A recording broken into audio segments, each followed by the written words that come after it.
Hello everyone, welcome to my daily blog. আজকে Sunday ছিল, তো সানডেতে আমরা চলে গেলাম ফার্ম ফ্রেশে। তো ফার্ম ফ্রেশে গিয়ে কি কি করব বা কি কি আছে সেখানে চলুন আপনাদের সাথে শেয়ার করি এবং আপনারাও আমার সাথে দেখবেন। টিকিট কেটে আমরা কিন্তু ঢুকে পড়েছি সেই এরিয়াতে।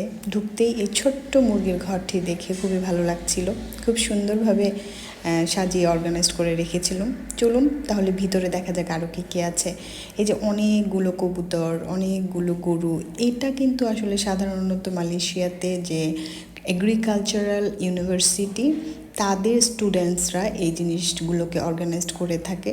তাদের যে প্র্যাকটিক্যাল কর্মকাণ্ড আছে তারা এখানে সেটাকে এক্সিকিউট করে থাকে। আর সানডে বা যে কোনো পাবলিক হলিডেতে এটা উন্মুক্ত করে রাখে। এটা হচ্ছে পর্যটকদের জন্য।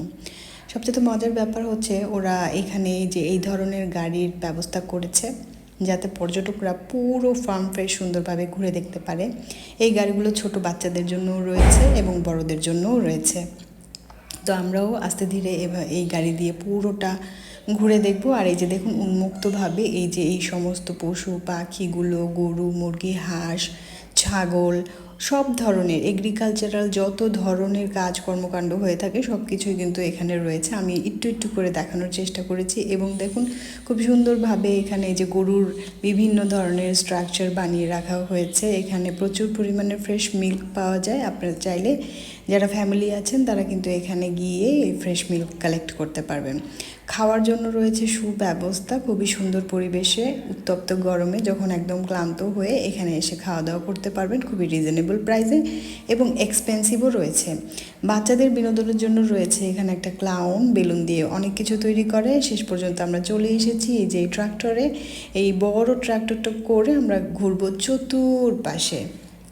তো এখন চলুন, আসলে মজার বিষয়টা হচ্ছে মালয়েশিয়াতে বা বিভিন্ন দেশে এই জিনিসগুলোকে এত সুন্দরভাবে অর্গানাইজ করে রাখা হয় যে যারা কিনা এখানে স্টুডেন্ট হিসেবে পড়ছে বা তাদের প্র্যাকটিক্যাল কাজগুলো করছে সেই জিনিসগুলোকে এত সুন্দর করে অর্গানাইজড ওয়েতে রাখে যে পাবলিক হলিডেতে বা যে কোনো হলিডেতে এটাকে উন্মুক্ত করে দেওয়া হয় পর্যটকদের জন্য। আর অন্য সময় তারা কিন্তু এটাকে তাদের বিশ্ববিদ্যালয়ে যেভাবে পড়াশোনা করে এগ্রিকালচারাল সেভাবেই তারা পড়াশোনা করে থাকে।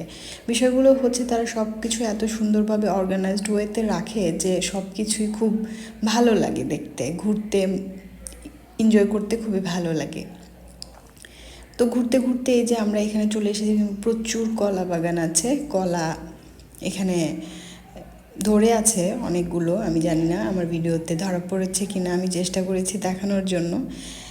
এই যে ঠিক আমরা এরকমই একটা যানবাহনে চড়ে আছি উন্মুক্ত, খুব সুন্দর বাতাস আসছিল আর দেখতে খুবই ভালো লাগছিল। পরিবেশটা এত ঠান্ডা ঠান্ডা ছিল, আজকে একদমই সানি ওয়েদার ছিল না, কিন্তু তবুও খুব ভালো লাগছিল।